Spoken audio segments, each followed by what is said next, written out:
Hi ನಮಸ್ಕಾರ ಎಲ್ರಿಗೂ ನಾನು ಗಂಗಾ ನನ್ನ ಚಾನೆಲ್ ನಮಸ್ತೆ ಗೆಳತಿಗೆ ಸ್ವಾಗತ ಎಲ್ರಿಗೂ ಇವತ್ತಿನ ವಿಡಿಯೋದಾಗ ನಾನು ಹೊಸದಾಗಿ ತಾಯಿಯಾದವರು ಅಂದ್ರೆ ಬ್ರೆಸ್ಟ್ ಫೀಡಿಂಗ್ ಮಾಡ್ತಾ ಇರ್ತೀರಲ್ಲ ಎದೆ ಹಾಲು ಉಣಿಸುವ ತಾಯಂದಿರಿಗೆ ಒಂದು 5 ಟಿಪ್ಸ್ ನ ಶೇರ್ ಮಾಡ್ತಾ ಇದ್ದೀನಿ ಬಹಳನೇ ಯೂಸ್ಫುಲ್ ಆದ ಟಿಪ್ಸ್ ಅದಾವ ಇವು ನೀವು ವಿಡಿಯೋ ನೋಡತ್ರ ನಿಮಗೆ ಗೊತ್ತಾಗ್ತದ ಸೊ ವಿಡಿಯೋನ ಪೂರ್ತಿಯಾಗಿ ಸ್ಕಿಪ್ ಮಾಡದೆ ನೋಡ್ರಿ ಹಾಗೆ ನನ್ನ ಚಾನೆಲ್ ನ ತಪ್ಪದೆ ಸಬ್ಸ್ಕ್ರೈಬ್ ಮಾಡ್ಕೊರಿ ಮೊದಲನೇ ವಿಷಯ ಏನಂತಂದ್ರೆ ಮಗುಗ ಚಲೋ ಬ್ರೆಸ್ಟ್ ಫೀಡಿಂಗ್ ಮಾಡಬೇಕು ಬ್ರೆಸ್ಟ್ ಫೀಡಿಂಗ್ ಗೆ ನಿಮ್ಮನ್ನ ನೀವೇ ಎನ್ಕರೇಜ್ಡ್ ಅಂದ್ರೆ ಮೋಟಿವೇಟೆಡ್ ಆಗಿ ಇಟ್ಕೋಬೇಕು ಇದಕ್ಕೆ ಬೇರೆ ಆಲ್ಟರ್ನೇಟಿವ್ ಅದಲ್ಲ ಫಾರ್ಮುಲಾ ಮಿಲ್ಕ್ ಮೊರೆ ಹೋಗಬಹುದು ಈ ತರ ಆಲ್ಟರ್ನೇಟಿವ್ ಬಗ್ಗೆ ಯೋಚನೆ ಮಾಡಬೇಡ್ರಿ ಅನ್ಲೆಸ್ ಅಂಡ್ ಅಂಟಿಲ್ ನೀವು ಫಿಸಿಕಲಿ ಫಿಟ್ ಇದ್ದೀರಿ ಏನೋ ಮೆಡಿಕಲ್ ಇಶ್ಯೂಸ್ ಇರಲಿಲ್ಲ ಡಾಕ್ಟರ್ ಕಡೆಯಿಂದ ಎಲ್ಲಾನು ನೀವು ಎದೆ ಹಾಲು ನಿಮ್ಮ ಮಗು ಉಣಸಕ ಫಿಟ್ ಆಗಿದ್ದೀರಿ ಅಂತಂದ್ರೆ ಬೇರೆ ಯಾವ ವಿಷಯನೂ ಕನ್ಸರ್ನ್ ಮಾಡ್ಕೋಬಾರ್ದು ನಿಮ್ಮ ಮಗುಗೆ ಬ್ರೆಸ್ಟ್ ಫೀಡಿಂಗ್ ಮಾಡಬೇಕು ಅದು ಬಿಟ್ಟು ನಾವು ಫಾರ್ಮುಲಾ ಮಿಲ್ಕ್ ಕೊಡಬಹುದು ಅದರ ಆಲ್ಟರ್ನೇಟಿವ್ ಬಗ್ಗೆ ಯೋಚನೆ ಮಾಡಬಾರ್ದು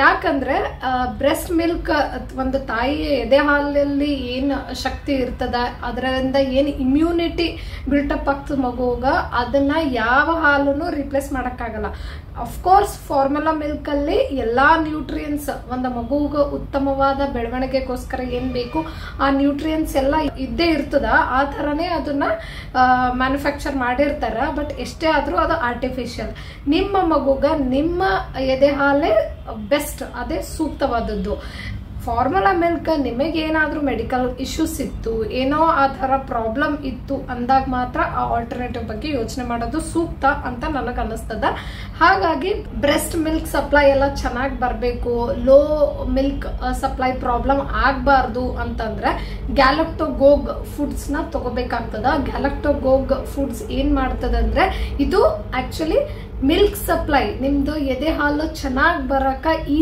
ಫುಡ್ಸ್ ಹೆಲ್ಪ್ ಮಾಡ್ತಾವ ಹಾಗಾಗಿ ಈ ಗ್ಯಾಲಕ್ಟೋಗೋಗ್ ಫುಡ್ಸ್ ಅಂದ್ರೆ ಯಾವು ಇದು ಆಕ್ಚುಲಿ ಮಿಲ್ಕ್ ಬೂಸ್ಟರ್ ಅಂತಾನು ಅಂತಾರಿ ಗ್ಯಾಲಕ್ಟೋಗೋಗ್ಸಿಗೆ ಯಾವ್ಯಾವ ಅಂತಂದ್ರೆ ಇದು ಸಾಮಾನ್ಯವಾಗಿ ಬಾಣಂತಿಯರಿಗೆ ಇನ್ಕ್ಲೂಡ್ ಮಾಡೇ ಮಾಡ್ತಾರ ನೋಡ್ರಿ ನಾ ಹೇಳ್ತೀನಿ ಮೆಂತೆ ಅಂದ್ರೆ ಫೆನುಗ್ರಿಕ್ ಸೀಡ್ಸ್ ಮೆಂತೆ ಬೀಜಗಳ ಆಮೇಲೆ ಹಸಿರು ಸೊಪ್ಪಿನ ತರಕಾರಿಗಳ ಲೈಕ್ ಮೆಂತೆ ಪಲ್ಯ ಆಗಿರಬಹುದು ಆಮೇಲೆ ಸಬಸ್ಗೆ ಪಲ್ಯ ಆಗಿರಬಹುದು ಆಮೇಲೆ ನುಗ್ಗೆ ಸೊಪ್ಪು ಇವೆಲ್ಲ ಗ್ಯಾಲಕ್ಟೋಗೋಗ್ಸ್ ಅಂದ್ರೆ ಇದು ನಿಮ್ಮ ಎದೆ ಹಾಲು ಹೆಚ್ಚಿಗೆ ಮಾಡಕ ಸಹಾಯಕಾರಿ ಅದ ಆಕ್ಚುಲಿ ಇದಕ್ಕೊಂದು ಸೆಪರೇಟ್ ವಿಡಿಯೋನ ಮಾಡೀನಿ ಬ್ರೆಸ್ಟ್ ಮಿಲ್ಕ್ ಸಪ್ಲೈ ಎಲ್ಲ ಚೆನ್ನಾಗಿ ಬರಬೇಕು ಅಂದ್ರೆ ಯಾವ ತರ ಫುಡ್ಸ್ ನಾವು ತಗೋಬೇಕು ಅದರಲ್ಲಿ ಗ್ಯಾಲಕ್ಟೋಗೋಗ್ ಫುಡ್ಸ್ ಇನ್ಕ್ಲೂಡ್ ಮಾಡಿ ಹೇಳಿದ್ದೀನಿ ಬೇಕಂದ್ರೆ ನೀವು ಆ ವಿಡಿಯೋನ ಚೆಕ್ ಮಾಡಿ ಆ ವಿಡಿಯೋದ ಲಿಂಕ್ ನ ಮ್ಯಾಲ ಐ ಬಟನ್ಗೂ ಕೊಟ್ಟಿರ್ತೀನಿ ಕೆಳಗೆ ಡಿಸ್ಕ್ರಿಪ್ಷನ್ ಬಾಕ್ಸ್ ನಾಗೂ ಕೊಟ್ಟಿರ್ತೀನಿ ಸೊ ಈ ಗ್ಯಾಲಕ್ಟೋಗೋಗ್ ಫುಡ್ಸ್ ಜೊತೆಗೆ ಶತಾವರಿ ಪೌಡರ್ ಅಂತ ಸಿಗ್ತದ ಸೊ ಆ ಪೌಡರ್ನು ನೀವು ಹಾಲಲ್ಲಿ ಮಿಕ್ಸ್ ಮಾಡಿಕೊಂಡು ಪ್ರತಿನಿತ್ಯ ಸೇವನೆ ಮಾಡಬಹುದು ಇದರಿಂದ ಹಾಲು ಚೆನ್ನಾಗಿ ಉತ್ಪನ್ನ ಆಗ್ತದ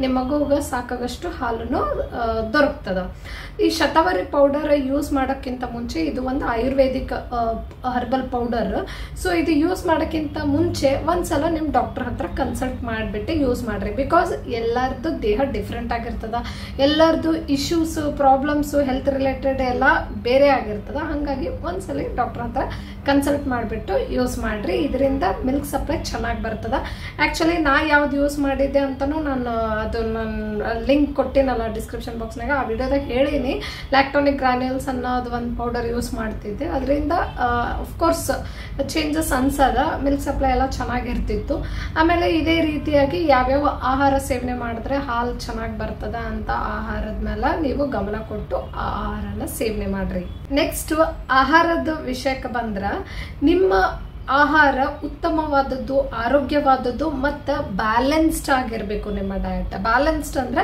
ಎಲ್ಲ ಪೋಷಕಾಂಶಗಳು ಉಳ್ಳುವಂತ ಆಹಾರನ ನೀವು ಒಂದು ದಿನಕ್ಕೆ ಎಲ್ಲ ಪೋಷಕಾಂಶಗಳು ಸ್ವಲ್ಪ ಸ್ವಲ್ಪ ದೊರಕಬೇಕು ಆ ತರ ನಿಮ್ಮ ಆಹಾರ ಕ್ರಮ ಇರಬೇಕು ಅಂದ್ರೆ ಒಂದೇ ತರದ್ದು ಇರಬಾರ್ದು ವೆರೈಟಿ ಇರಬೇಕು ಹಸಿರು ಸೊಪ್ಪಿನ ತರಕಾರಿನೂ ಇರಬೇಕು ಆಮೇಲೆ ಮಜ್ಜಿಗೆ ಮೊಸರು ಸ್ವಲ್ಪ ಬ್ಯಾಲೆನ್ಸ್ಡ್ ಫುಡ್ ಆಮೇಲೆ ಎಲ್ಲಾ ಪೋಷಕಾಂಶಗಳು ಉಳ್ಳುವಂತ ಆಹಾರ ಒಟ್ಟು ಈ ಆಹಾರ ಯಾವ ತರ ಇರಬೇಕು ಅಂತ ಅನ್ನಕ್ಕೂ ಸೆಪರೇಟ್ ವಿಡಿಯೋ ಮಾಡೀನಿ ಬಾಣಂತಿ ಆಹಾರ ಭಾಗ 1 ಭಾಗ 2 ಅಂತ 2 ವಿಡಿಯೋಸ್ ಮಾಡಿದೀನಿ ಆ ವಿಡಿಯೋದ ಲಿಂಕ್ ಕೆಳಗೆ ನಾ ಡಿಸ್ಕ್ರಿಪ್ಷನ್ ಬಾಕ್ಸ್ ನಾಗ ಕೊಟ್ಟಿರ್ತೀನಿ ಸೊ ಬಹಳ ಡೀಟೇಲ್ ಆಗಿ ಎಕ್ಸ್ಪ್ಲೇನ್ ಮಾಡೀನಿ ಆ ವಿಡಿಯೋಸ್ನಾಗ ನೀವು ಬೇಕಂದ್ರೆ ಆ ವಿಡಿಯೋಸ್ನ ಚೆಕ್ ಮಾಡ್ಕೊರಿ ಕಮಿಂಗ್ ಬ್ಯಾಕ್ ಏನಂದ್ರೆ ನಿಮ್ಮ ಫುಡ್ ಬ್ಯಾಲೆನ್ಸ್ಡ್ ಆಗಿರಬೇಕು ಆಮೇಲೆ ಅದ್ರ ಜೊತೆಗೆ ಪ್ರಾಸೆಸ್ಡ್ ಫುಡ್ಸ್ ನ ಅವಾಯ್ಡ್ ಮಾಡ್ಬೇಕು. ಅಂದ್ರೆ ಜಂಕ್, ಪ್ಯಾಕೆಟ್, ರೆಡಿಮೇಡ್ ಏನ್ ಇರ್ತಾವಲ್ಲ ಇನ್ಸ್ಟಾಂಟ್, ಅಂತದನ್ನೆಲ್ಲ ಅವಾಯ್ಡ್ ಮಾಡ್ರಿ. ಆಮೇಲೆ ಕಾಫಿ ಮತ್ತು ಟೀದು ಇಂಟೇಕ್ ನ ರೆಡ್ಯೂಸ್ ಮಾಡ್ರಿ.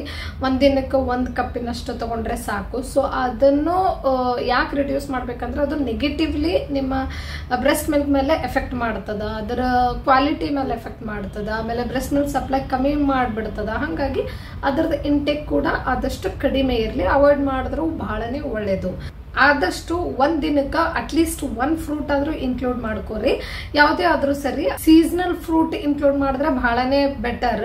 ಅವಾಗ ಯಾವ ಸೀಸನ್ ನಡೀತಿರ್ತದ ಆ ಸೀಸನ್ ದ ಫ್ರೂಟ್ ನ ಇನ್ಕ್ಲೂಡ್ ಮಾಡ್ಕೋರಿ. ಅಟ್ಲೀಸ್ಟ್ 1 ಫ್ರೂಟ್ ಡೈಲಿ ನಿಮ್ಮ ಡಯಟ್ ಅಲ್ಲಿ ಇರಲೇಬೇಕು. ಅದ್ರ ಜೊತೆಗೆ ಡ್ರೈ ಫ್ರೂಟ್ಸ್ ಕೂಡ ತಗೊಳ್ಳೋದು ಬಹಳನೇ ಒಳ್ಳೇದು. ನೆಕ್ಸ್ಟ್ ಇದ್ರ ಜೊತೆಗೆ ನೀರನ್ನು ಚಲೋ ಕುಡಿಬೇಕು. ಬಿಕಾಸ್ ನಿಮ್ಮ ದೇಹ ಹೈಡ್ರೇಟೆಡ್ ಆಗಿ ಇಟ್ಕೋಬೇಕು. ಅದ್ರ ಜೊತೆಗೆ ನೀರ್ ಚಲೋ ಸೇವನೆ ಮಾಡೋದ್ರಿಂದ ಹಾಲಿನ ಸಪ್ಲೈ ಕೂಡ ಚೆನ್ನಾಗಿರುತ್ತೆ. ಸೊ ನೀವು ಬ್ರೆಸ್ಟ್ ಫೀಡಿಂಗ್ ಮಾಡ್ಬೇಕಾದ್ರೆ ಯಾವುದೇ ರೀತಿ ಪ್ರಾಬ್ಲಮ್ ಆಗಂಗಿಲ್ಲ. ನೆಕ್ಸ್ಟ್ ಇದು ಒಂಚೂರು ನೆಗ್ಲಿಜಿಬಲ್ ಪಾರ್ಟು ಅದ, ಬಟ್ ವೆರಿ ಇಂಪಾರ್ಟೆಂಟ್. ಏನಂತಂದ್ರ ಬ್ರೆಸ್ಟ್ ಫೀಡಿಂಗ್ ಮಾಮ್ಸಿಗೆ ಒಬ್ಬರ ಫ್ಯಾಮಿಲಿ ಮೆಂಬರ್ ಸಪೋರ್ಟ್ ಯಾವಾಗೂ ಬೇಕೇ ಆಗಿರ್ತದ. ಅಟ್ಲೀಸ್ಟ್ 1 ಇಯರ್ ವರೆಗೂ ಬೇಕೇ ಆಗ್ತದ. ನಮಗ ಅನಿಸ್ಬಹುದು ನಾವು ಫಿಸಿಕಲಿ ಇವಾಗ ಫಿಟ್ ಆಗಿವಿ, ಎಲ್ಲಾನು ಮಾಡ್ಕೋಬಹುದು ನಾವು ಅಂತ. ಬಟ್ ನಮ್ಮ ಮೆಂಟಲ್ ಹೆಲ್ತ್ಗೋಸ್ಕರ ಆದ್ರೂ ಒಬ್ಬ ಫ್ಯಾಮಿಲಿ ಮೆಂಬರ್ ಸಪೋರ್ಟ್ ಬೇಕೇ ಬೇಕಾಗ್ತದೆ. ಫ್ಯಾಮಿಲಿ ಮೆಂಬರ್ಸ್ ಎಲ್ಲರದ್ದು ಸಪೋರ್ಟ್ ಬೇಕು. ಸೊ ಅಟ್ಲೀಸ್ಟ್ ಒಬ್ಬ ಫ್ಯಾಮಿಲಿ ಮೆಂಬರ್ ಸಪೋರ್ಟ್ ಆದ್ರೂ ನಿಮ್ಗೆ ಅವಶ್ಯಕತೆ ಇದ್ದೇ ಇರ್ತದ. ಒಬ್ಬರ ಸಪೋರ್ಟ್ ಇರೋದ್ರಿಂದ ಏನಾಗ್ತದ, ನಿಮ್ಮ ಫಿಸಿಕಲ್ ಹೆಲ್ತ್ ಜೊತೆಗೆ ನಿಮ್ಮ ಮೆಂಟಲ್ ಹೆಲ್ತ್ ಕೂಡ ಬ್ಯಾಲೆನ್ಸ್ಡ್ ಆಗಿರ್ತದ, ಕಾಮ್ ಆಗಿರ್ತದ. ಆಮೇಲೆ ನಿಮಗೆ ಒಬ್ರ ಸಪೋರ್ಟ್ ಇದಿರ್ತದಲ್ಲ, ಸೊ ನೀವು ಪೀಸ್ಫುಲ್ ಆಗಿರ್ತೀರಿ. ಸಪೋರ್ಟ್ ಇರೋದ್ರಿಂದ ನಿಮ್ಮ ನಿದ್ದೆ, ರೆಸ್ಟ್ ಎಲ್ಲ ಕರೆಕ್ಟ್ ಆಗಿ ತಗೊಳಕ್ ಆಗ್ತದ ನಿಮಗ. ಅದರಿಂದ ಬ್ರೆಸ್ಟ್ ಮಿಲ್ಕ್ ಸಪ್ಲೈನು ಚೆನ್ನಾಗಿರ್ತದ, ಮಗುದು ಬೆಳವಣಿಗೆನು ಚಲೋ ಆಗ್ತದ.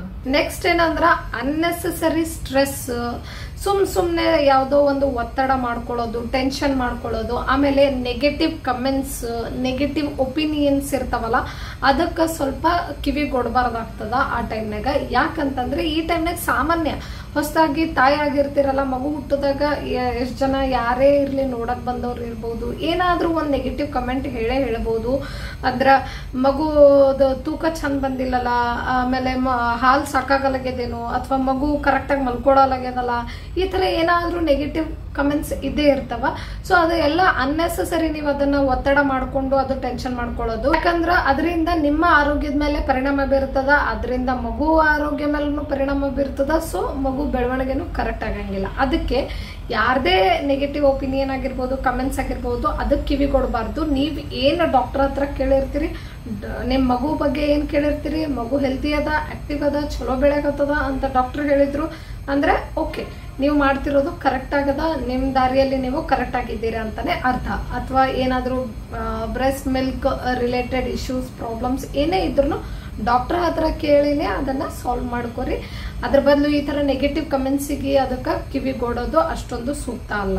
ಈ ಬ್ರೆಸ್ಟ್ ಫೀಡಿಂಗ್ ರಿಲೇಟೆಡ್ ಕೆಲವೊಂದು ಅಪನಂಬಿಕೆಗಳವ, ಅಂದ್ರ ಮಿತ್ಸ್ ಅವ. ಅದನ್ನ ಕೆಲವೊಬ್ರು ನಂಬಿ ಫಾಲೋ ಮಾಡಿ ಅದನ್ನ ನಿಮ್ಮಲ್ಲಿ ಹೇರ್ ಬಿಟ್ಟಿರ್ತಾರ. ಸೊ ಅದನ್ನ ನೀವು ಒಂದು ಗೊಂದಲದಾಗ ಇರ್ತೀರಿ, ಫಾಲೋ ಮಾಡ್ಬೇಕು ಮಾಡಬಾರ್ದು, ಹಿಂಗ ಮಾಡಿದ್ಕೆ ಹಿಂಗಾಯ್ತೇನು ಅಂತ.